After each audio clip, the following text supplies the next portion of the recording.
सिमली छायामा बसी भरिया लामो सास फेरेको उमेर भइसक्यो 80 झन्ठुला दुःखले घेरेको।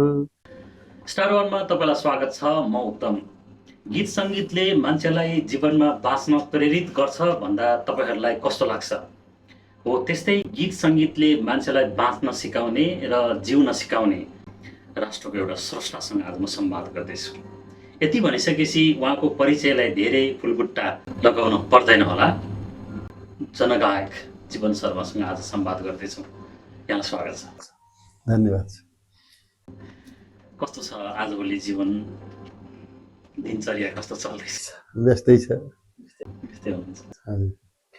जीवन दाई, यहाँलाई जनगायक भनेर चाहिँ आम जनताले किन भनेका होला? जनताको गीत गाउने कलाकार भएर होला।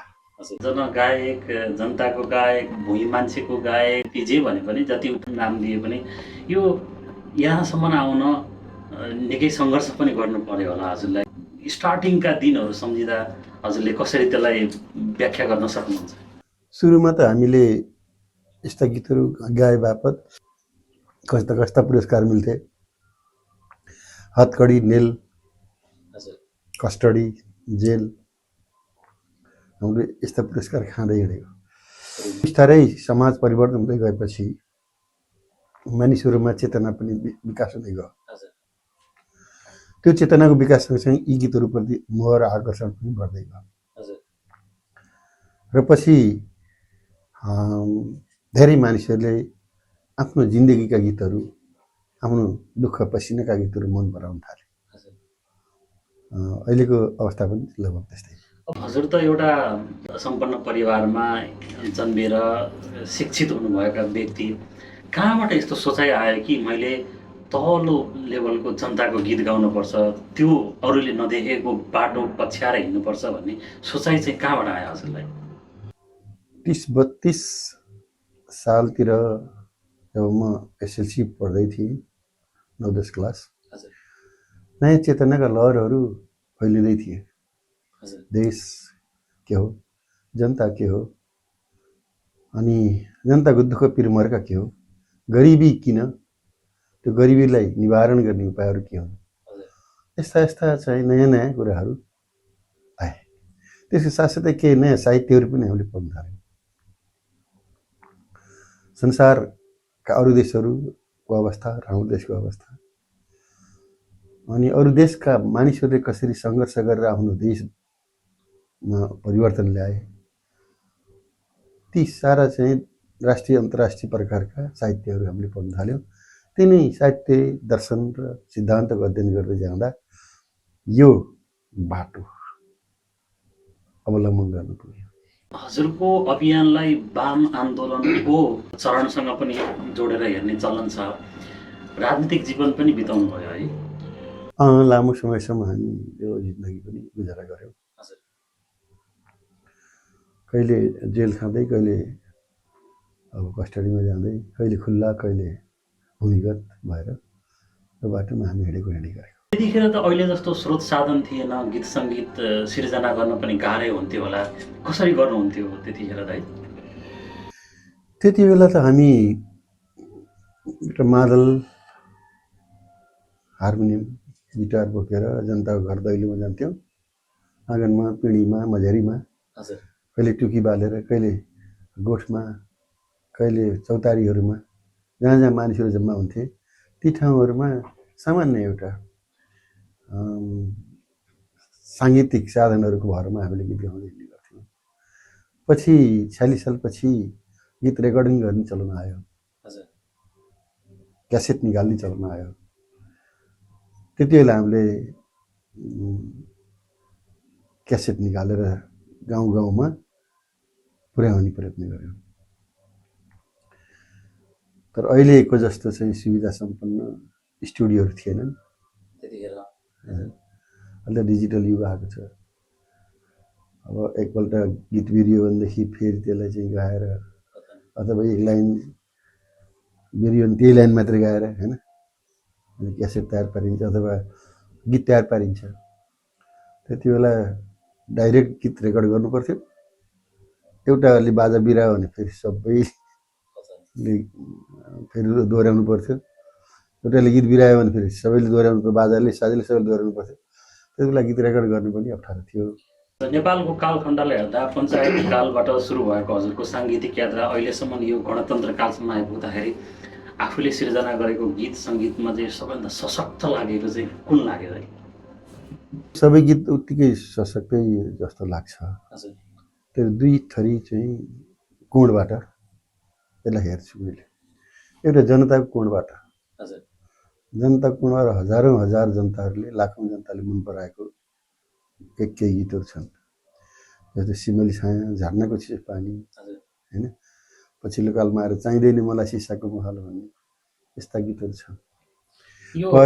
अरू मेरो कोणबाट हेर्दाखेरि के छ भने समयसँग सम्झौता होइन, सङ्घर्ष गर सङ्घर्ष, आउँछन् हजार चुनौती, स्वीकार गर सहर्ष, सुख र दुःखको द्वन्द्वले जीवनको बाटो खन्दछ, हजारौँ चोट सहेर पत्थर त्यो मूर्ति बन्दछ भन्ने जस्ता गीतहरू सशक्त छन्।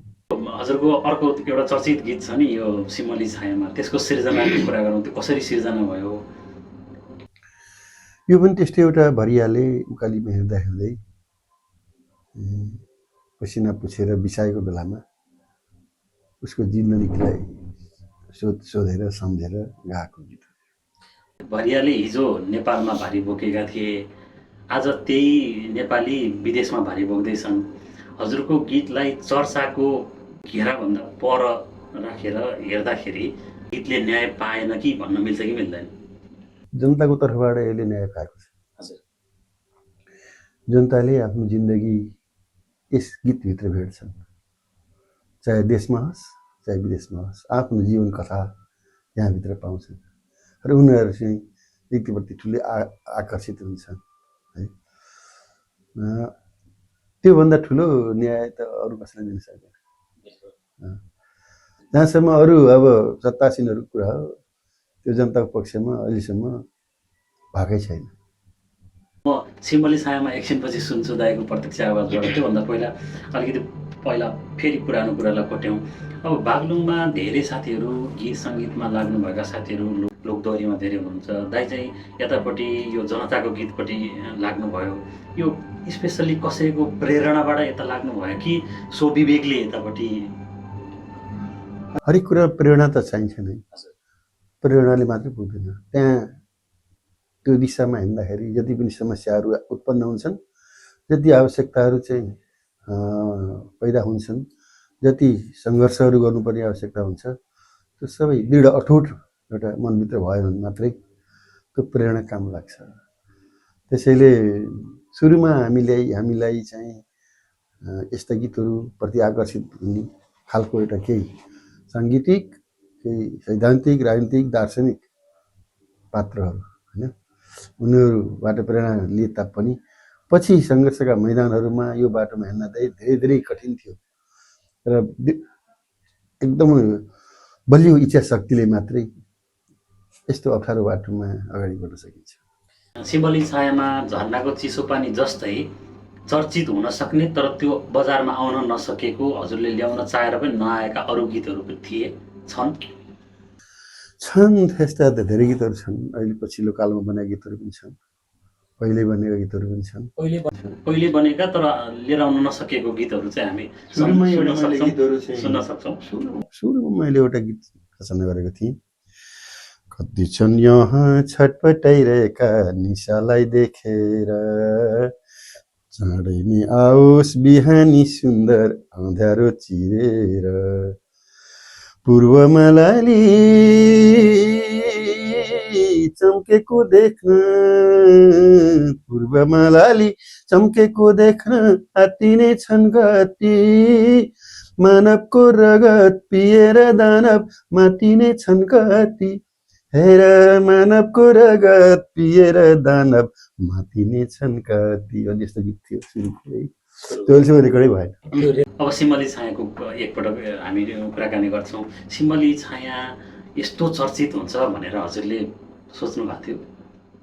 मलाई चाहिँ त्यो थाहै थिएन। त्यो गीत पहिलोचोटि मैले एक्लै गुनगुनाएर एक ठाउँमा बसेको बेलामा पछाडिबाट कसैले सुनिरहेको रहेछ। हजुर। म गीत गुनगुनाएर सकेर यता फर्कँदाखेरि एकजना मान्छे रोइरहेको थियो। ए त्यस्तो धेरै असर पाऱ्यो। त्यति साह्रो प्रभाव परेको रहेछ त्यसले। त्यसले गर्दा गीत चाहिँ निकै राम्रो भयो भन्ने लाग्यो। तर पनि यति चर्चित हुन्छ विश्वभरि भन्ने थाहा थियो। ४६ सालमा हजुरले गर्नुभएको सिर्जना अहिले यतिखेरसम्म उत्तिकै चर्चित, उत्तिकै कालजयी भइरहनुको पछाडिको कारण चाहिँ के देख्नुहुन्छ यहाँले? दुईटा कारण छन् जस्तो लाग्छ। एउटा त्यो सम्पूर्ण रूपमा जनताले पाएको त्यति बेलाको र अहिले पनि दुःखको कथा छ। अर्को त्यसभित्र सरल शब्दहरू छन्, सबैले बुझ्ने, आम जनताले बुझ्ने। तेस्रो त्यसको सङ्गीत पनि भाका पनि सरल छ, सबैले गाउन मिल्ने सक्ने खालको। ती तीनटा कुराको त्रिवेणी जस्तो लाग्छ यो गीत। सिम्मली छायामा गीत बजिरहँदा हरेक व्यक्तिले आफूलाई त्यसको पात्र सम्झिन सक्ने खालको बनेको छ। त्यो हामी एकपटक सुन्न सक्छौँ है?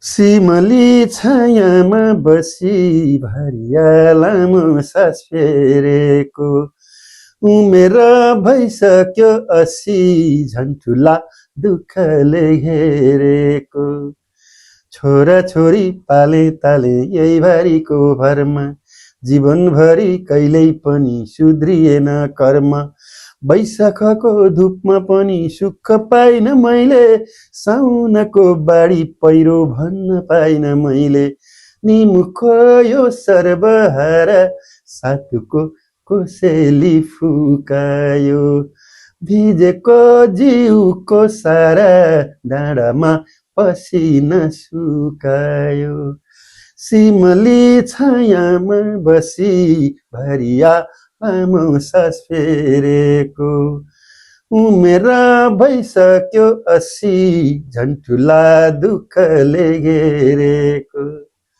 धेरै धन्यवाद।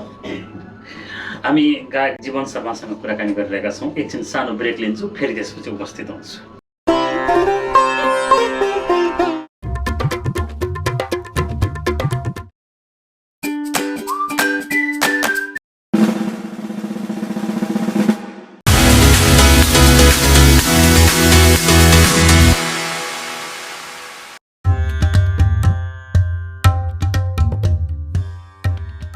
आज म भुइँ मान्छेको गायक जीवन शर्मा, एकजना स्रष्टा जसले आम जनताको गीत सङ्गीत गाएर जनजीवनलाई प्रभावित पार्ने एकजना स्रष्टासँग कुराकानी गरिरहेको छु जापानको टोकियोमा।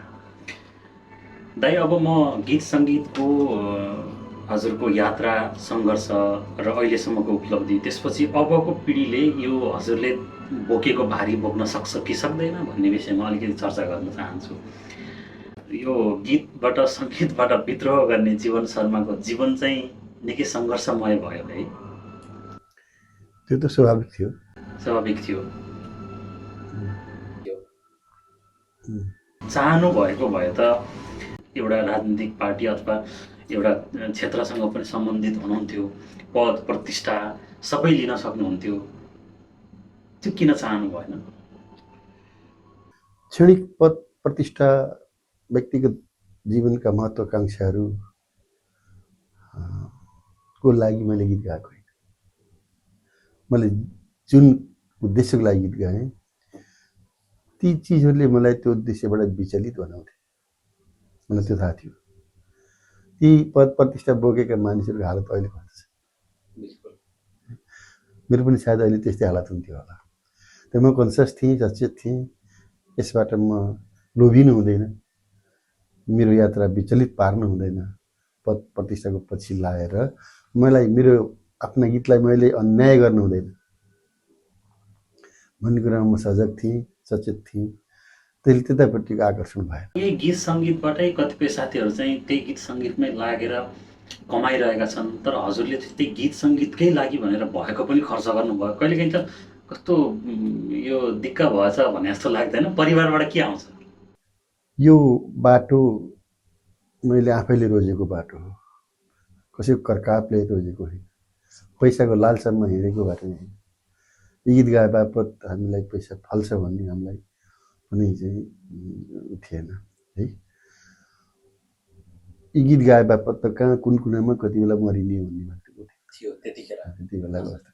त्यस्तो अवस्थाको अब जीवन यात्रा, साङ्गीतिक यात्रा बोकेर हिँडेको अहिले त मलाई गौरव लाग्छ। यहाँ जापानमा आएर तपाईँसित अन्तर्वार्ता लिँदैछ होइन। कहिले चाहिँ युकेमा जान्छु, त्यहाँका नेपालीहरूसँग भेटघाट हुन्छ। त्यसैले फर्केर हेर्दा मैले पश्चाताप गर्ने कुनै ठाउँ देख्दिनँ। मैले जे गरेँ राम्रो गरेँ, जे गर्दैछु ठिक गर्दैछु र अब चाहिँ अगाडिको जिन्दगीमा पनि ठिकै हुनेछ। त्यही गीत सङ्गीतको माध्यमबाट पनि आर्थिक पक्षलाई बलियो बनाउने केही उपायहरू त छन् नि, त्यो चाहिँ हजुरले किन अपनाउनु भयो? त्यो चाहिँ गीत सङ्गीतलाई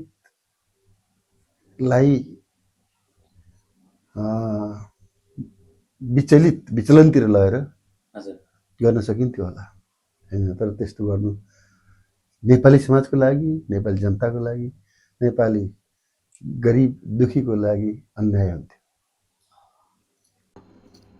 अबको यात्रा के छ दाइ? अबको गीत सङ्गीत यही नै हो मेरो।